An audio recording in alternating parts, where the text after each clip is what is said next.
Hola a todos, espero que estén muy bien. Feliz cumpleaños a Francisco. Como saben, algunos me encuentro de vacaciones, entonces no podía ir a clase, pero quise grabarles un video para compartirles esto del periodo que me corresponde compartirles de las dinastías Qin y Han. Entonces van a ver, estos dos periodos son muy importantes porque prácticamente jugaron un papel crucial dentro de la unificación de China y de lo que conocemos ahora de China. O sea, mucho de lo que vamos a ver en estos periodos es de lo que conocemos actualmente de China. Primero vamos a irnos con la dinastía Qin, que va del 221 antes de nuestra era al 206 antes de nuestra era. Eh, Como pueden ver, no es una dinastía muy larga, pero aún así fue muy importante para consolidar las bases. Lo que vamos a ver es que esta dinastía, bueno, aquí tenemos como parte de la dinastía Qin, eh, le corresponde la unificación de China bajo el emperador Qin Shi Huang. Pero esto lo hizo apoyado por dos primeros ministros, primero por Lu Wei y luego por Li Si. Estos dos primeros ministros son muy importantes dentro de la historia de China porque primero Lu Wei era un mercader y antes de toda esta unificación había un reino que existía un príncipe heredero que tenía 20 hijos, eh, y Lu Wei se encuentra con uno de esos 20 hijos, lo toma como protegido y con su poder eh, logra conocer a la concubina del príncipe heredero. La concubina era estéril, entonces hace que Lu Wei eh, hace que la concubina adopte a ese protegido de Lu Wei. Entonces de esa manera ese hijo, eso de los 20 hijos, ese logra ascender en el orden de sucesión y se convierte ya en el rey pues, de ese reino particular. Eh, Luego Lu Wei le consigue otra concubina, una concubina ya no como la mamá, sino ya una esposa a ese protegido. Y de ahí tiene un hijo llamado Zeng. Ese hijo, algunos dicen que realmente es hijo del mercader. No se sabe muy bien, pero es como lo que se menciona. Eh, y así es como Lu Wei se convierte en primer ministro cuando ya este niño Zeng toma las riendas del poder a sus 12 años, eh, y logra pues digamos empezar a regir a partir digamos del apoyo pues que hacía este primer ministro. Luego vamos a ver que después de eso se empieza a ver un sometimiento a diferentes reinos, al reino de Han, al reino de Shao, al reino de Wei, el de Chu, el de Yang y el de Qi. Y eso hace, y eso es lo que ayuda a consolidar.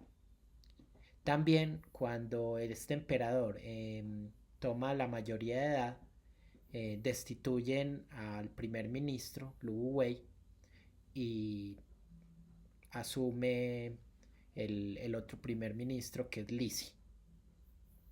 Parte de lo que se hace no solamente consolidando el poder a nivel militar, es que se construyen redes de carreteras, diferentes canales para conectar las ciudades. Eh, Fue muy importante la influencia de Lisi, de este otro primer ministro, porque logra llevar la filosofía, una filosofía que ya existía de pensar en tener un Reino Unido, en consolidar el poder y todo, eh, y lo logran plasmar. Aquí podemos ver uno de los elementos importantes fue la construcción de la Gran Muralla. En ese momento no era la Gran Muralla como la conocemos ahora, aunque sí fue bastante grande. No estaba hecha de piedra, era más de tierra, pero sí logró su cometido, que era limitar el territorio frente a la invasión de los hunos y lograr consolidar ahí a las personas para tenerlas todos de forma unificada. Obviamente controlar todo este imperio implicaba muchas cosas, muchos temas logísticos, entonces tenían que empezar a introducir sistemas de medidas unificadas para toda la construcción de obras, también un sistema de escritura estandarizado para poder administrar, para que los funcionarios pudieran administrar los diferentes territorios como con el mismo lenguaje y obviamente pues poderse comunicar muy bien. Y parte también de lo que conocemos dentro del Imperio Qin se da por el mausoleo del emperador, que es las estatuas de terracota que en algún momento algunos hemos visto o que nos han contado. Aquí podemos ver un poco la construcción de la Gran Muralla en la historia de China. Eh, lo que vemos de color naranja es lo que se construyó durante esa dinastía, la dinastía Qin, que, que es bastante, o sea, realmente vamos a ver que es bastante del territorio. Y lo que vamos a ver de color rojo es de la otra dinastía, la dinastía Han, que se expandió un poco más. Y vemos pues también que la Gran Muralla también va también mucho más al norte, se consolida un poco más. También vamos a ver lo que les decía el mausoleo del emperador Qin. Aquí vemos a esas estatuas de terracota maravillosas. Justamente se dice que cada una de esas estatuas tiene un rostro diferente y aspecto diferente, que son únicas. O sea, todo lo que implicó construir esas estatuas de terracota, que son el ejército del emperador Qin.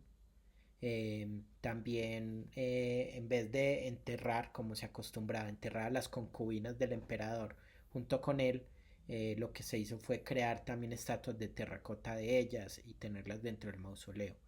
Hasta ahora es un misterio la tumba del emperador, no se atreven a entrar y abrir y entiendo también que tiene unas pinturas en el cielo de Mercurio que están pues hechas con mercurio que se vuelve bastante tóxico, entonces todavía es un misterio todo lo que pueda haber ahí. Otros aspectos culturales eh, son la promoción del confucianismo como ideología oficial. Parte, digamos, de lo que pasó en esta dinastía fue un esfuerzo por, claro, consolidar y mantenerse en el poder, pero llevar una ideología oficial de Estado. Esto obviamente hace que se considera como una filosofía y una ética del confucianismo y empezar a ampliar todos esos aspectos que conocemos de Confucio como ampliar la educación, mejorar la administración pública y más como el uso de rituales para todos estos aspectos dentro de la organización. Pero también hay otro elemento y es la prohibición de los libros no confucianos. Entonces hay una quema de libros, hay un entierro incluso de eruditos, o sea, se entierran todas las ideologías y todos los elementos que no tenían que ver con Confucio. Recordemos que hay otras como el taoísmo, que también era muy importante y definitivamente muchos de esas diferentes perspectivas y filosofías fueron ocultadas. Y también, como les decía, el desarrollo de una escritura unificada, de la escritura china y la caligrafía, que ayudaron a que esto se convirtiera también en una forma de arte y que fuera pues apreciada y practicada durante todo el territorio. Ya yéndonos a la dinastía Han, que es una dinastía de más de 400 años de duración, hay que entender cómo nace esta dinastía. Resulta que tras la muerte del emperador que les contaba de la dinastía Qin, se intentó hacer una sucesión. Se intentó llevar para que el segundo hijo del emperador se convirtiera pues ya en el emperador, pero realmente eso duró solo 2 años. La idea o lo que dicen los historiadores es que se esperaba que en la sucesión él fuera como una marioneta para las políticas pues del primer ministro y de otras personas que tenían poder. Pero digamos, no duró mucho. Realmente el poder del emperador estaba muy centralizado en él, muy unificado. Prácticamente el emperador anterior eh, ejercía su poder de forma solitaria. Entonces eso hizo que no pudieran lograrlo y que colapsara el imperio.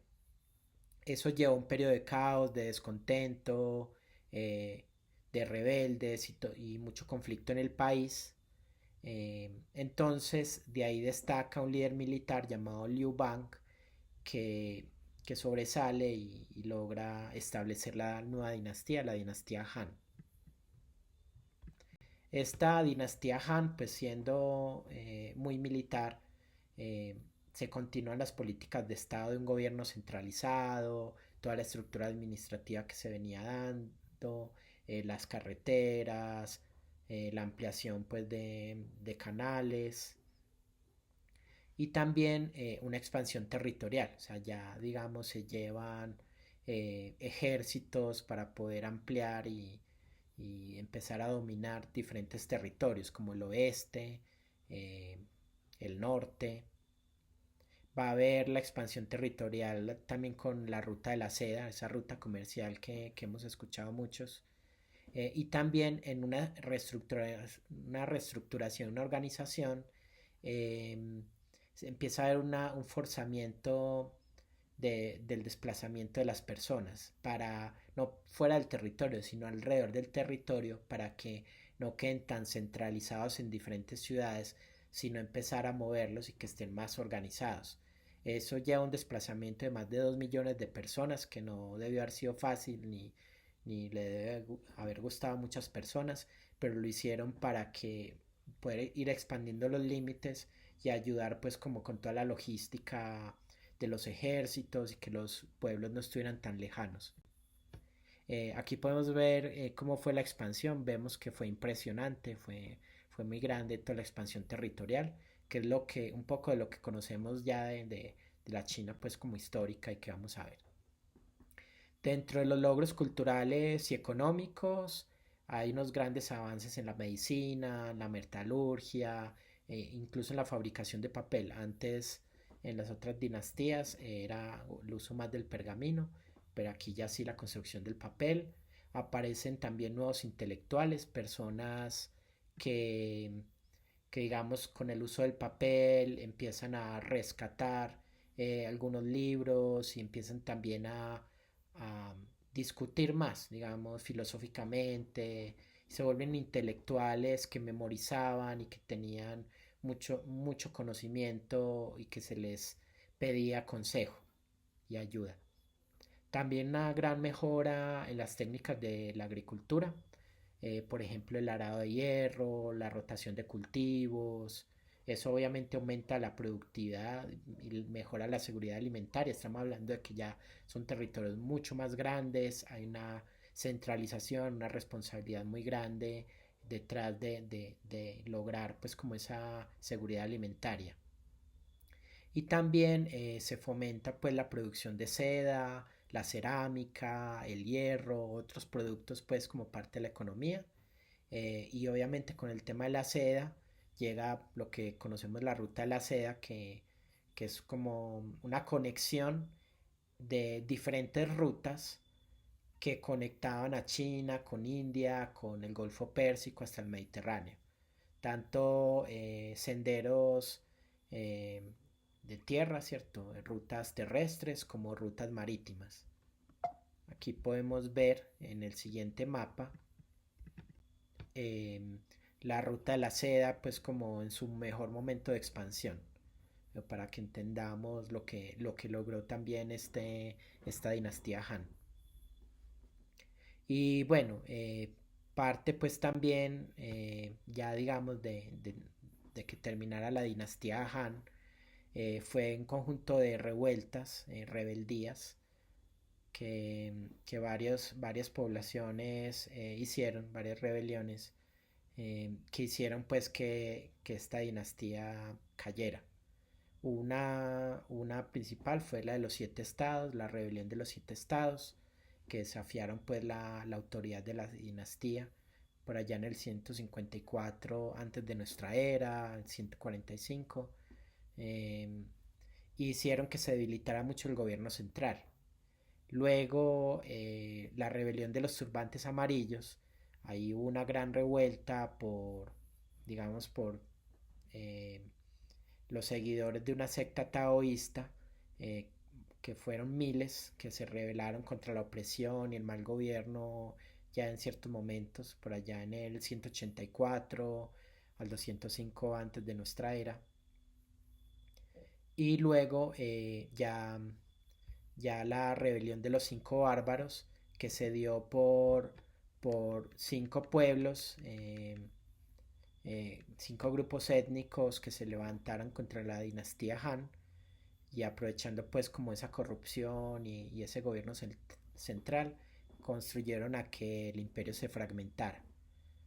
Entonces, bueno, esto era lo que les quería contar de las dinastías. Ya se me está ocultando el sol aquí.